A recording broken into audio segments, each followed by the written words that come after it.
देखो, मैं और मेरा, ये दो चीज़ें जो है मुख्य रूप से परेशान करती हैं।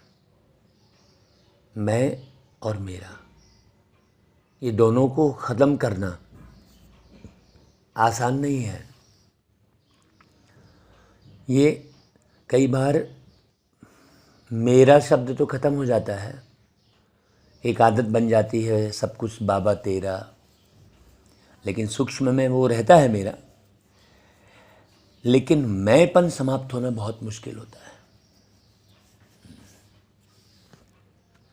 सूक्ष्म में मैंपन छुपा रहता है। जिसने इस मैंपन को जीत लिया, अंदर बिल्कुल जांच करनी चाहिए कि कहीं भी मैं तो नहीं छुपा है।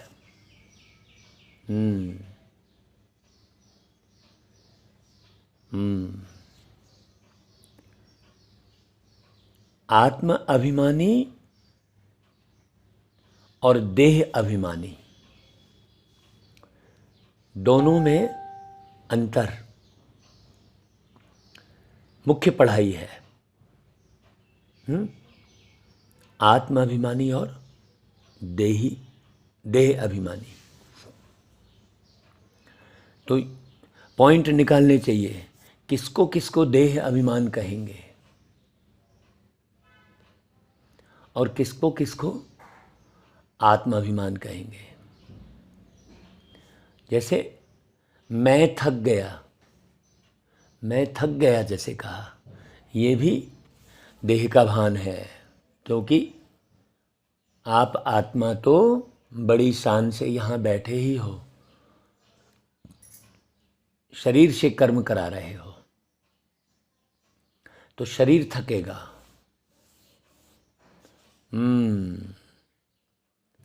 आत्मा क्यों थकेगी? शरीर थकेगा, तो चुपचाप आप शरीर को विश्राम दे देंगे, लेकिन थक कर विश्राम दे रहे हैं, है ना। ये सूक्ष्म बातें हैं, बहुत सूक्ष्म बातें हैं। आप शरीर से कर्म करा रहे हैं। मेरी तबीयत खराब हो गई नहीं, मुझे शुगर हो गया, मुझे ब्लड प्रेशर है, ये सब शरीर की बीमारी है ना भाई।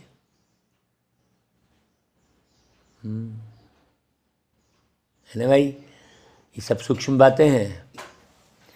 तो ये ज्ञान जो बाबा ने सुनाया है, बाबा कहते मीठे बच्चे, यह ज्ञान बड़े मज़े का है।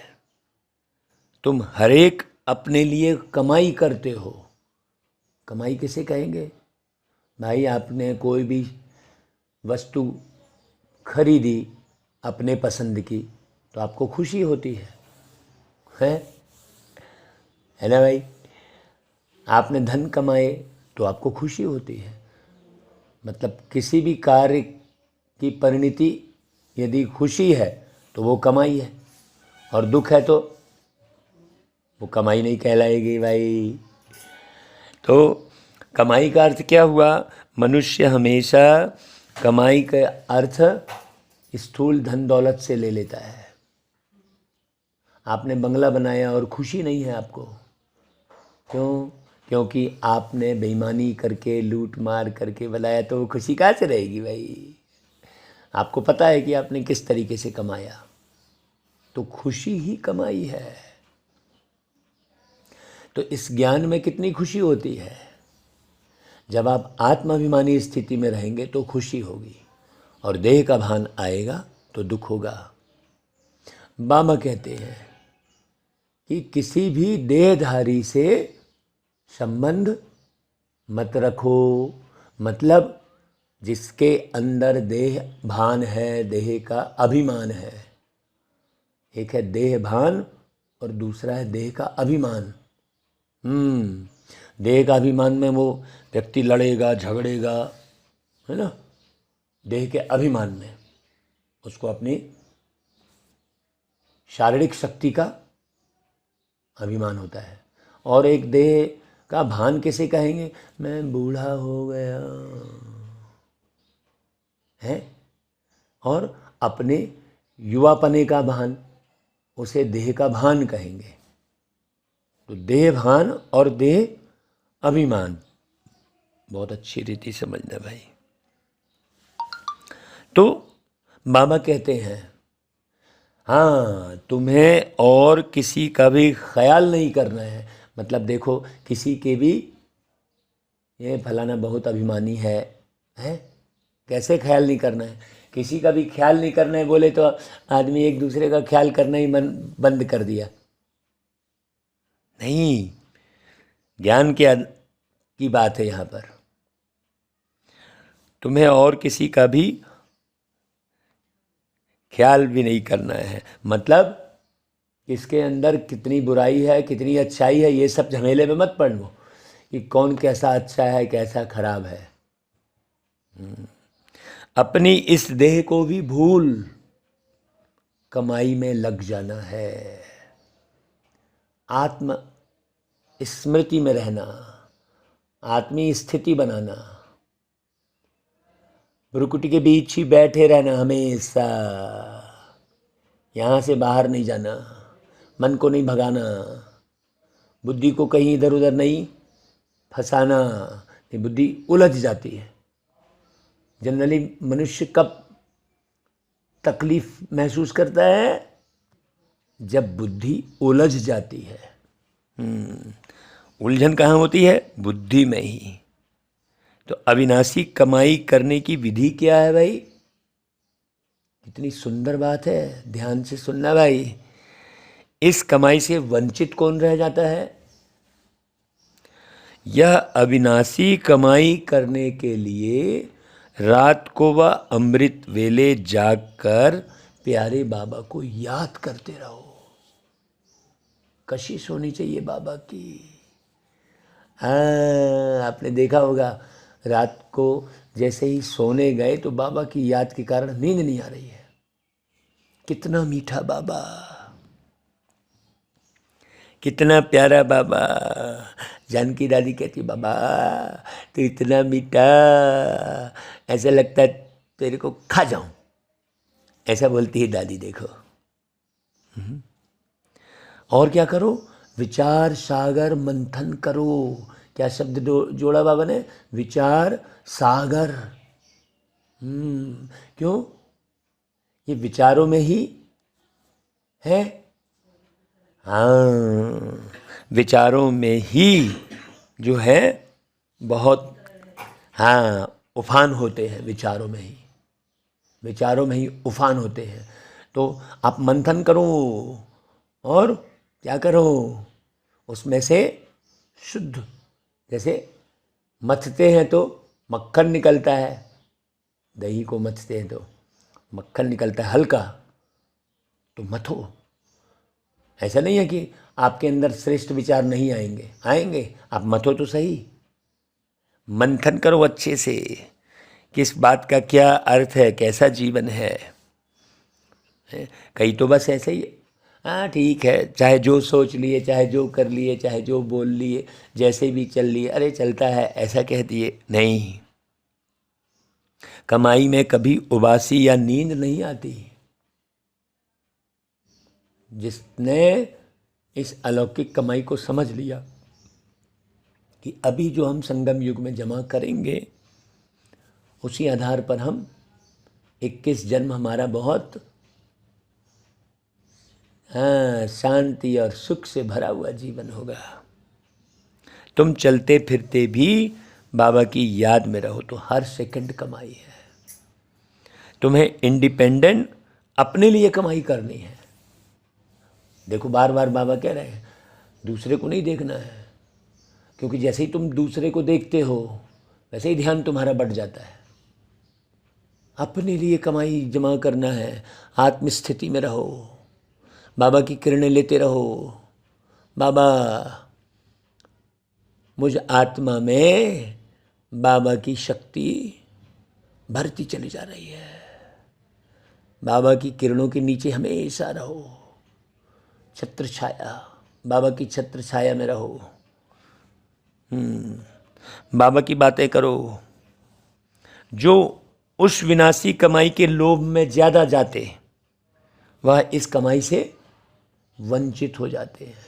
2 वक्त की रोटी मिल गई, नहीं हमेशा ये घर की तो दरवाजे की तो ये सामान तो वो सामान तो वो साड़ी तो वो कपड़ा तो वो पैंट कमीज तो वो जूते तो 5,000 के जूते तो फलाना तो 10,000 का ये है, इसी में लगे हुए हैं जो यहाँ मिट जाता है। ये सांस छोड़े और गए, क्यों? पता तो रहता ही नहीं है, होश में तो गए नहीं है। तो इतने होश में रहो जो तुम कमाई किए हो उसका वापस उपयोग कर सको, लेकिन इतने होश में तो रहते ही नहीं है। इसलिए यहाँ इन सब के चक्कर पट्टी में करने से कोई फायदा नहीं। जाग सजनिया जाग। बच्चों ने गीत सुना, बुद्धि में बैठा, साजन कहो या बाबा कहो, बाप कहो। उनको पतियों का पति क्यों कहा जाता है? अंग्रेजी में ब्राइड्स भी कहते हैं, साजन को ब्राइड ग्रूम कहते हैं। वह है निराकारी साजन, और यहाँ साकारी साजन की तो कोई बात ही नहीं है भाई। निराकारी साजन को भी सजनी तो जरूर चाहिए, नहीं तो निराकारी साजन भी सजनी बगैर रचना कैसे रचे, बोले कैसे ना भाई। बच्चे जानते हैं कि वह निराकार किस सजनी द्वारा रचना रचते हैं। वह परमपिता परमात्मा ब्रह्मा सजनी है ना भाई। उनके तन में प्रवेश करके उनकी भ्रुकुटी के बाजू में बैठ के उनके नेत्र से देखते हैं और सभी को जगा रहे हैं, उनके मुख से बोलते हैं बाबा देखो। बरोबर नवयुग अर्थात सतयुग सचखंड में जाने के लिए हम यहाँ आए हैं। अभी देखो मधुबन काहे के लिए आते भाई? नवयुग में जाने के लिए। सेंटर क्यों जाते? नवयुग में जाने के लिए। ऐसा थोड़ी कि सेंटर में ही जाके जैसे घर में 3-5 कर रहे थे वैसे ही करने लग गए। मधुबन में आके भी बस वही स्थिति बना लिए। कौन कैसा है क्या है कि सब अपने अपने को देखेंगे तो कौन क्या है कैसा है झमेला पड़ेगा ही नहीं। अभी अपने को देखते ही नहीं बिल्कुल। सोचो तो सोचो काहे के लिए आए भाई? पुराना युग कहा जाता है कल युग को, सतयुग निर्माण करने के लिए आए हो ना भाई। तो तुम बच्चों को अनुभव हो रहा है कि हम यहाँ आए हैं ज्ञान सागर के पास रिफ्रेश होने के लिए, सम्मुख धारणा के लिए। पक्का करना चाहिए। बच्चों को सम्मुख कितना मजा आता है, उतना सेंटर्स पर नहीं। तुम बच्चे सम्मुख हो और सेंटर्स वाले दूर हैं। यह बच्चों को समझाया है कि हर एक आत्मा रथी है और परमपिता परमात्मा इस तन में रथी है। उनको कहा जाता है परम पिता परम आत्मा। है तो आत्मा ना भाई, वह सदैव लेकिन परे ते परे रहने वाले हैं। भगवान को जब याद करते हैं तो नज़र हमेशा ऊपर की ओर ही जाएगी ना भाई। चाहे वो दुआ करे मुस्लिम है, चाहे मनुष्य बोले, हिंदू बोले, चाहे मुस्लिम बोले, चाहे सिख बोले। गुरु नानक जी की उंगली ऊपर की ओर, एक ओंकार सतनाम ऐसा कहते हैं। ईसा मसीह की उंगली ऊपर की ओर, गॉड इज लाइट। हजरत मोहम्मद पैगंबर की उंगली ऊपर की ओर, कहेंगे नूर इलाही। समझने की बात है। तो बाबा अपने मुकर्रर किए हुए रथ में आए हैं। कहते हैं मैं कल्प कल्प इसमें रथी हूँ, क्योंकि इस ब्रह्मा रथ द्वारा ब्राह्मण कुल स्थापन करता हूँ। फिर वो किसी भी जाति में जन्म लिया हुआ हो, है, लेकिन ब्रह्मा के तन में आए शिव बाबा के ज्ञान को जब सुनता है, समझता है, धारण करता है, तो वो ब्राह्मण कहलाने लग जाता है ना भाई। मतलब कोई भी ब्राह्मण बन सकता है, मुस्लिम भी बन सकता है, तो सिख भी बन सकता है, तो ईसाई भी बन सकता है ना। तो यहाँ के जाति वाले ब्राह्मण भी, वो तो ब्राह्मण नहीं कहलाएंगे वास्तव में, क्योंकि ब्रह्मा के मुख से तो उनका जन्म नहीं हुआ। उसी को भक्ति मार्ग में सनत सनंदन सनत कुमार ऐसा दिखाया है, ब्रह्मा के मुख से निकलते दिखाते हैं, ऐसे भक्ति में दिखाते हैं। सोचो, कहते हैं मैं कल्प कल्प रथी हूँ। अगर श्री कृष्ण के तन में आए तो फिर दैवी कुल हो जाए, तो फिर वो सनत सनंदन सनत कुमार कहाँ? सोचो, सनत सनंदन सनत कुमार मतलब सनातन देवी देवता धर्म की स्थापना हम करने लगते हैं। मतलब इस तन में रहकर तन से परे, मतलब तन में रहकर ही हम जैसे कि भगवान के प्यारे हो जाते हैं। दुनिया में लोग भगवान का प्यारा हो गया कब कहते हैं? जब शरीर पूरी तरह छोड़ देता है, उस शरीर को जला देते हैं। तो भगवान को प्यारा कौन हुआ? शरीर को तो जला दिए, वो आत्मा प्यारी हो गई भगवान को। कब प्यारी हुई? जब उसने शरीर को छोड़ा। मतलब शरीर को छोड़ने से ही भगवान को प्यारे होते हैं। तो फिर हम देह में बैठे बैठे ही देह से न्यारे रहते हैं भाई, तो भगवान के प्यारे हो जाते हैं। अब भाई कृष्ण के तन में कैसे आएगा बोलो? बच्चे समझते हैं हमको बेहद के बाबा बैठ तीनों कालों का ज्ञान दे, त्रिकालदर्शी बना रहे हैं, ड्रामा के आदि मध्य अंत का ज्ञान दे रहे हैं। जो घड़ी बीत चुकी वह हूबहू रिपीट होगी। जैसे लक्ष्मी नारायण का राज्य था तो फिर रिपीट होगा। अब सोचो, क्राइस्ट को भी अपना पार्ट रिपीट फिर करना पड़ेगा। वो लोग भी कहते हैं प्रभु यीशु आएंगे, ऐसा कहते हैं। फिर उसी नाम रूप देश काल में आने वाले हैं, वो लोग भी कहते हैं ना भाई। तो बाप कहते हैं मैं भी अपना निराकार रूप बदल कर साकार रूप में आया हूँ, कल्प पहले मुआफिक। जरूर मनुष्य तन में आएंगे ना भाई, तब तो सुनाएंगे। अब शास्त्रों में तो कच्छ मत्स्य अवतार लिख दिया। अब कछुए के तन में आके कैसे सुनाएंगे? कौन सी भाषा बोलेंगे? कछुआ कौन सा हिंदी जान रहा है भाई, है कि मछली जान रही है कोई भाषा? सोचो तुमको कौन मिला है, सोचो। सर्वव्यापी के ज्ञान से समझते हैं कि वह सब में प्रवेश करता है। सब में कैसे प्रवेश कर लेंगे भाई? अब बाप स्वयं कहते हैं सजनिया मैं आया हूँ तुमको जगाने, नई दुनिया स्थापन करने। ये बाबा स्वयं बोल रहे हैं। जो सतयुग था वह अब फिर रिपीट होगा। अब नवयुग आने वाला है। दुनिया समझती है नवयुग आने में 40,000 वर्ष पड़े हैं। यह मनुष्यों की बहुत बड़ी भूल है। इसलिए क्या हो गए? इसलिए अलबेले हो गए। हाँ, उनको सुध ही नहीं है। हाँ ठीक है, जाओ भाई ठीक है, आप ओम शांति वाले हो, ऐसा बोलेंगे। हाँ नहीं नहीं, हमको टाइम नहीं, ऐसा बोलेंगे। क्योंकि उन्हें अभी होश ही नहीं है कि ये दुनिया पूरी अब समाप्त होने वाली है, नई दुनिया बनने वाली है ना भाई। देखो भाई, अब ऐसी सरकार आई है जो तुम्हारे इस एरिया में पूरी सड़क का निर्माण करने वाली है, ऐसा कहते हैं ना। तो ये इतना हिस्सा टूटेगा, अब तुम इंतज़ाम कर लो दूसरी जगह, है तो फिर दूसरी जगह करते हैं ना इंतज़ाम।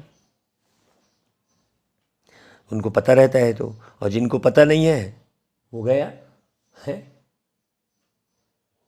तो ऐसे ही है। अभी बच्चे निश्चय बुद्धि हो गए हैं। दुनिया वालों के लिए ज़रूर नया ज्ञान है। सतयुग में देवी देवता होंगे और धर्मों का पता भी नहीं रहेगा। अभी और सब पुराने धर्म हैं, नया देवी देवता धर्म गुम हो गया है। फिर अब उस नए धर्म की स्थापना होती है।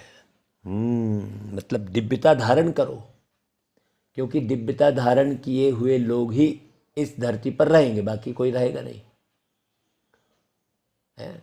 अब व्यापार रहेगा ही नहीं, अब केवल प्यार रहेगा। तो जिसके पास प्यार वाली दौलत जितनी ज़्यादा होगी वही धरती पर रहेगा। सुन लो भाई कान खोल के सब। जिसके पास आत्मी प्यार वाली दौलत होगी वही इस धरती पर रहेगा। हाँ, अभी तो और सब पुराने धर्म हैं, नया देवी देवता धर्म तो गुम हो गया है। देवताओं के कुछ ना कुछ चित्र हैं बस, बाकी वो धर्म थोड़ी है। चित्र हैं। समझते हैं सतयुग में बरोबर राज्य करते थे, वहाँ तुमको यह पता नहीं रहेगा कि लक्ष्मी नारायण के बाद कोई राम का राज्य आने वाला है? अभी थोड़ी पता रहता है कि भाई ये प्रधानमंत्री के बाद अब कौन सा प्रधानमंत्री बनने वाला है, ऐसा थोड़ी मालूम पड़ता है पहले से। यहाँ तो बाबा बहुत पहले से बता रहे हैं, क्योंकि बाबा जानी जाना रहा ज्ञान के सागर हैं। वहाँ तो भाई जो कुछ होता जाएगा तुम देखते जाएंगे बस, अब ये हो गया अब वो हो गया। फिर कहेंगे एडवर्ड द फर्स्ट सेकंड, पीछे वालों को यह मालूम रहेगा कि फर्स्ट सेकंड एडवर्ड होकर गए हैं, पीछे वालों को मालूम रहेगा ना भाई। आगे फिर कब होंगे यह नहीं जानेंगे। ड्रामा का पार्ट इमर्ज होता रहेगा। ड्रामा की नॉलेज बाबा ही समझाते हैं, बाकी किसी को पता ही नहीं है। अब हम आज जो है वहाँ पांडव भवन में जब बाबा के साथ बैठ के बाबा को भोग लगा के भोजन जब हम स्वीकार कर रहे थे, तो हमको यही लग रहा था कि ड्रामा जो ज्ञान सुनाया बाबा ने है, तो ड्रामा में व्यक्ति क्या करता है, दूसरे के पार्ट को नहीं देखता, अपने पार्ट को देखता है कि मेरा क्या पार्ट है। तो अपने पार्ट की स्मृति में रहना, वाह मैं सतयुग का फर्स्ट प्रिंस, उसी स्मृति में रहना, ऐसा नशा रहेगा। वो बिल्कुल रियल है ना भाई, पार्ट बजा रहे हो। लेकिन अभी हम क्या करते हैं, बार बार दूसरे के पार्ट को देख, हाँ कोई कैसा भी व्यवहार कर रहा है उसका अपना पार्ट है, समझ लो ना भाई, है कि नहीं भाई। अपने पार्ट में रहो। जब आप एक्टिंग करते हैं तो कहीं उलझते फंसते नहीं हैं। किसी भी ड्रामा में आप पार्ट बजाएंगे तो क्या करेंगे, आप अपना पार्ट बजाएंगे ना भाई। तो वह भक्ति मार्ग की तीर्थ यात्रा बिल्कुल ही नहीं आ रही है। यह है ज्ञान, बाप और वर्षे को याद करना। अब हम भक्ति वाले को बोलेंगे अरे कैसा भक्ति कर रहा है, अरे उसका पार्ट अभी ख़त्म नहीं हुआ है भाई भक्ति का, है ना भाई। कई जगह लड़ते झगड़ते देखेंगे अपन, अरे देखो कैसे झगड़ रहे, हम उलझ गए, वहीं देखने खड़े हो गए हैं। नहीं भाई, पार्ट है, तुम अपने पार्ट में रहो।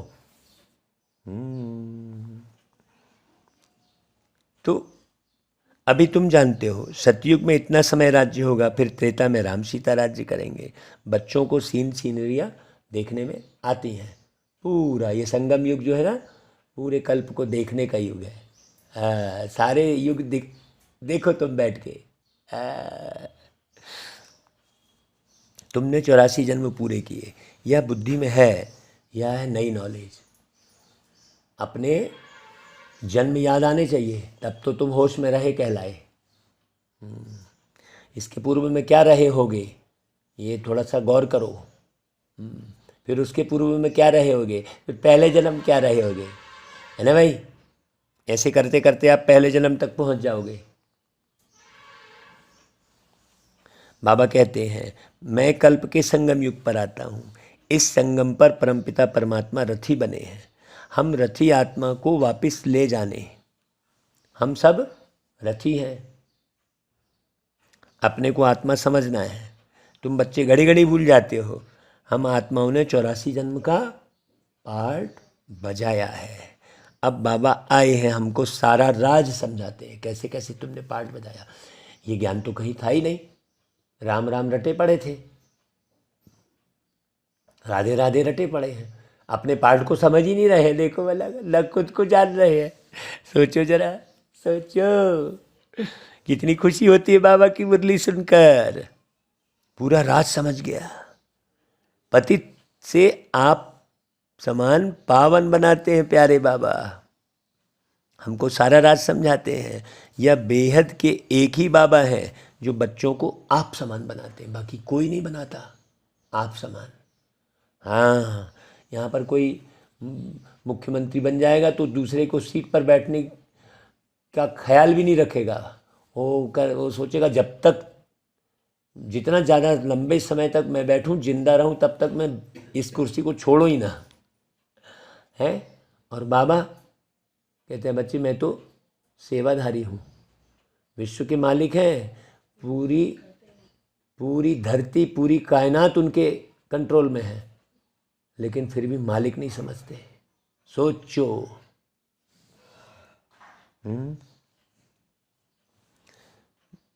इसलिए देखो लक्ष्मी नारायण को भी भगवान की तरह पूजते हैं लोग, क्योंकि बाबा अपने समान बनाए हैं उनको। सोचो, लौकिक बाप कभी बच्चों को आप समान नहीं बनाते, ध्यान ही नहीं देते, बस अपने सुख उसमें शांति में लगे रहते हैं, बस अपने आनंद में, है? एक ही बाप के बच्चे कोई कारपेंटर होंगे तो कोई सर्जन, कोई इंजीनियर होंगे। यहाँ ऐसा नहीं है।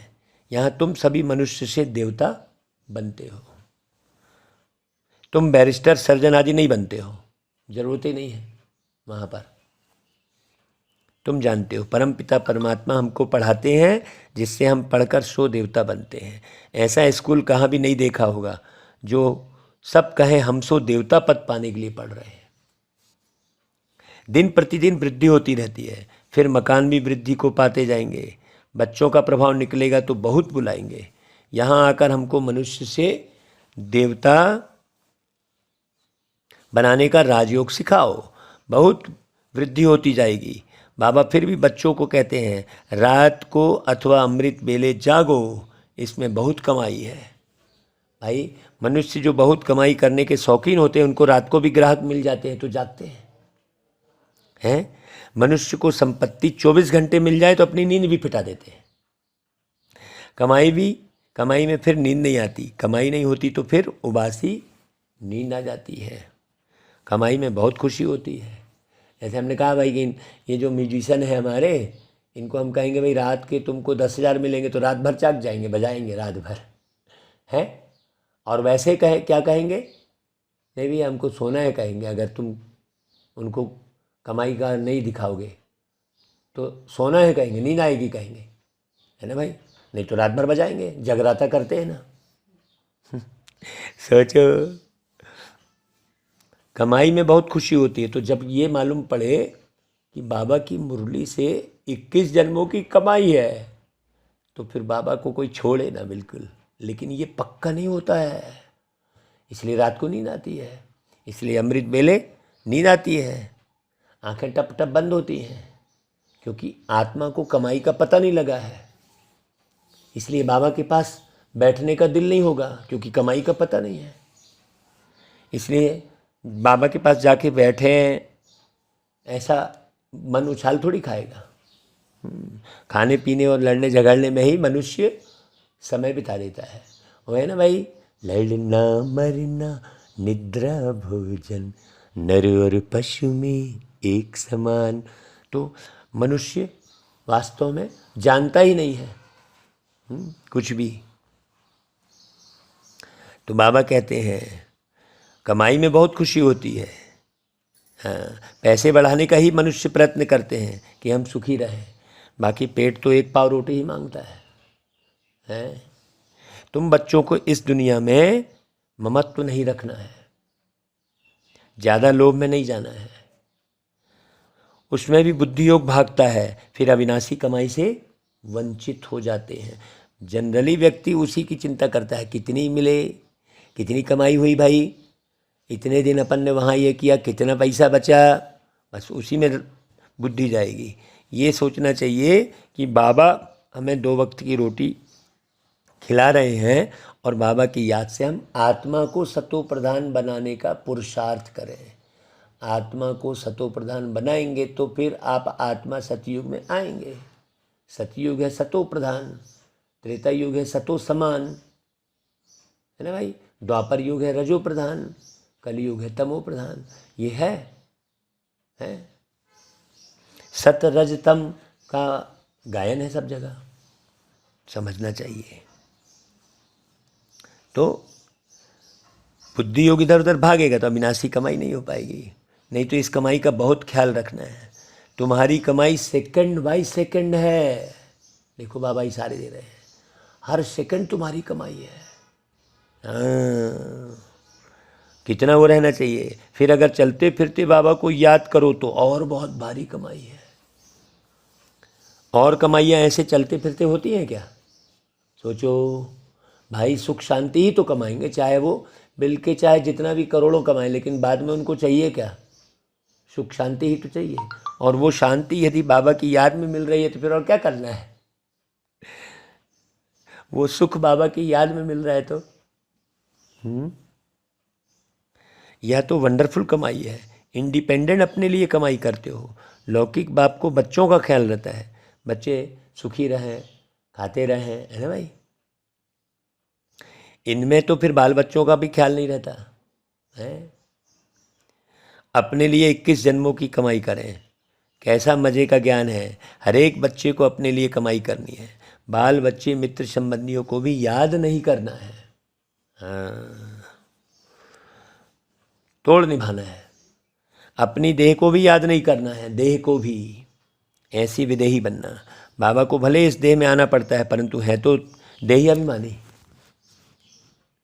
इस समय देह में आते हैं, बस ऐसे ही हम इस समय देह में बैठे हैं, बस ऐसा अलग महसूस होता रहे। आकर तुम आत्माओं को नॉलेज देते हैं बाबा, अथवा सहज कमाई का रास्ता बताते हैं। अगर तुम प्रैक्टिस करते रहो तो बहुत कमाई कर सकते हो। बाबा भी प्रैक्टिस करते हैं, ब्रह्मा बाबा भी। बाप को याद करें तो आदत पड़ जाती है, घड़ी घड़ी जहाँ भी बैठे हैं। हाँ, तो औरों को भी वाइब्रेशन मिलते हैं फिर। अभी समय से पहले सवेरे से भाई जो है भूखे पेट टेस्ट कराना था है, तो समय से पहले हम भोजन की लाइन में लग गए। तो एक भाई बोला अरे रे भैया समय नहीं हुआ है। फिर बोले अच्छा ठीक है आप लो। तो है फिर दूसरा है तो बोले देखो, हम चेहरा देख के बोल दिए इनको। तो मैंने वो है आपका चेहरा बाबा की याद में भरा हुआ हो तो तुम्हारे सब रास्ते खुले हैं।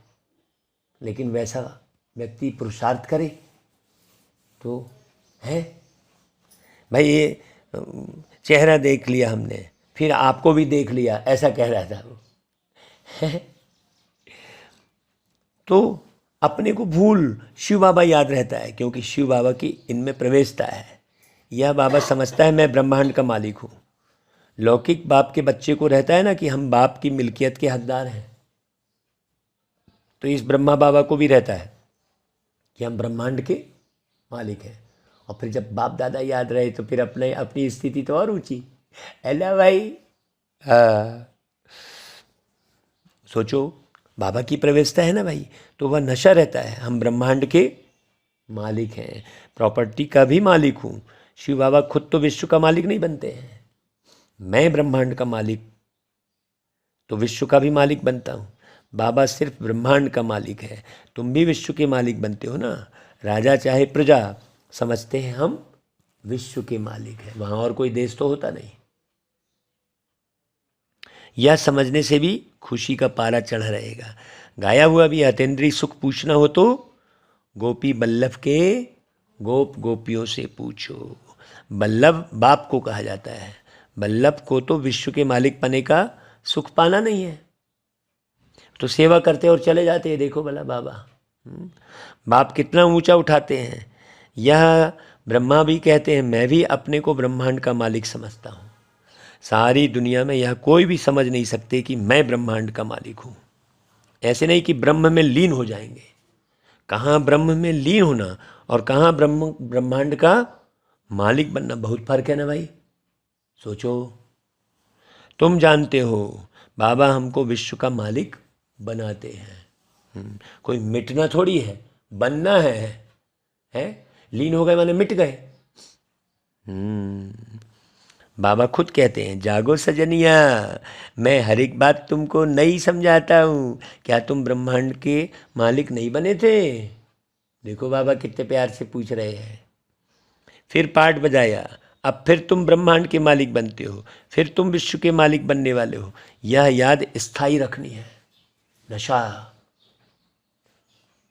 तो पांचों विकार कहाँ भागेंगे पता ही नहीं चलेगा। इसको कहा जाता है विचार सागर मंथन है। इससे तुमको खुशी का पारा बहुत चढ़ेगा।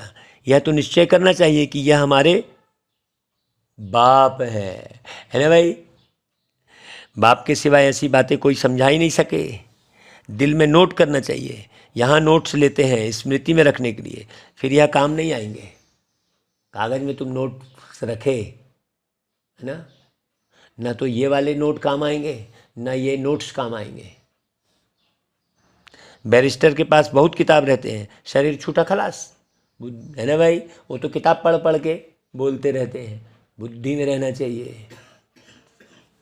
पता नहीं दूसरे जन्म में क्या बनेंगे। तुम बच्चों की तो एक ही पढ़ाई है। तुम जानते हो स्वयं ब्रह्मांड का मालिक बाप हमको ब्रह्मांड और विश्व का मालिक बनाते हैं, फिर भी खुशी का पारा क्यों नहीं चढ़ता? बाबा ने समझाया है, यह गीत घर में अपने को रिफ्रेश करने के लिए रखने चाहिए। जाग सजनिया जाग जो गीत बजा।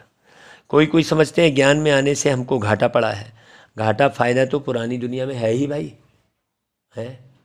कोई ज़रूरी थोड़ी है बाहर आप धंधा करोगे तो आपको फ़ायदा ही फ़ायदा होगा, है। आज कोई वजीर है, किसी ने शूट किया तो खलास, सबको घाटा पड़ता रहता है। किनकी दबी रहेगी धूल में, किनकी सरकार खाए, किनकी डॉक्टर ले जाए। सफल उसी का हो जो ईश्वर अर्थ लगाए, बाकी तो सबको घाटा है। सिर्फ तुम बच्चों को सदा काल के लिए फायदा है, भविष्य में, सो भी 21 जन्म के लिए। बाकी सारी दुनिया है घाटे में। यह सब है ऋण पानी मिशल, मृग तृष्णा समान। किसको भी मालूम नहीं कि यह सब मिट्टी में मिल जाना है। सब कब्र दाखिल भस्मीभूत हुए पड़े हैं। तुम यह सब कुछ जानते हो। तुम्हारे में भी जो बहुत होशियार हैं उनको मालूम है यह दुनिया जैसे भंभोर है, सब कब्र दाखिल हो जाएंगे। यादव कौरव सब कब्र दाखिल हुए थे, बाकी पांडवों की विजय हुई थी। पांडव विजयी हुए थे विश्व पर, अर्थात नई दुनिया पर विजय पाई, क्योंकि तुम पांडव ईश्वर को जानते हो। वही ब्राह्मण पांडव बात एक ही है। पंडा उससे प्रीत रखते हो। जितना जो प्रीत रखते हैं, जितना जो याद करते हैं, उतनी वह कमाई करते हैं। ऐसा कभी सुना है? भारत का प्राचीन योग बहुत नामी ग्रामी है, लेकिन लोगों को पता ही नहीं है कौन सा योग। यह बाबा भी नहीं जानते थे, ब्रह्मा बाबा भी। अब सब बातें बुद्धि में आ गई हैं। बाबा कहते हैं सृष्टि के आदि मध्य अंत का ज्ञान जो तुमको सुनाता हूँ वह सतयुग में नहीं रहेगा। वहाँ तो तुम्हारी प्रारब्ध के सुख का पार्ट जो कल पहले चला था वही चलेगा। यह ज्ञान बाबा एक ही बार आकर देते हैं और अंत तक देते ही रहेंगे। तुम भल कहाँ भी हो, शरीर छूटे तो शिव बाबा की याद हो, त्रिकालदर्शी पने का ज्ञान हो, ज्ञान अमृत मुख में हो, स्वदर्शन चक्र याद हो, तब प्राण तन से निकले। कहाँ वहाँ भक्ति मार्ग की कहावत है। वो कहते हैं गंगा का तट हो, जमुना का वंशी बट हो, तब प्राण तन से निकले। लेकिन मतलब कुछ समझे ही नहीं। गंगा का तट हो मतलब ज्ञान हो, है ना। ज्ञान युक्त होकर शरीर छोड़ेंगे तो भटकेंगे नहीं, हैं। सोचो। और बाबा की याद हो, यमुना माने मन में बाबा की याद हो, यमुना है भाई। इस मन रूपी मुन्ने में बाबा की याद हो, स्वदर्शन चक्र याद हो, तब प्राण तन से निकले। सोचो, मनुष्य जब मरने पर होते हैं तो हाथ में माला देते हैं, कहते हैं राम राम कहो तो सदगति हो जाएगी। परंतु राम कौन है, कहाँ है, कोई जानते ही नहीं। कोई राम को, कोई हनुमान को याद करते हैं। अनेकों को याद करना, इसको भक्ति कहा जाता है। अब तुम एक को ही याद करते हो जो तुमको ज्ञान दे, तुम्हारी सदगति करते हैं।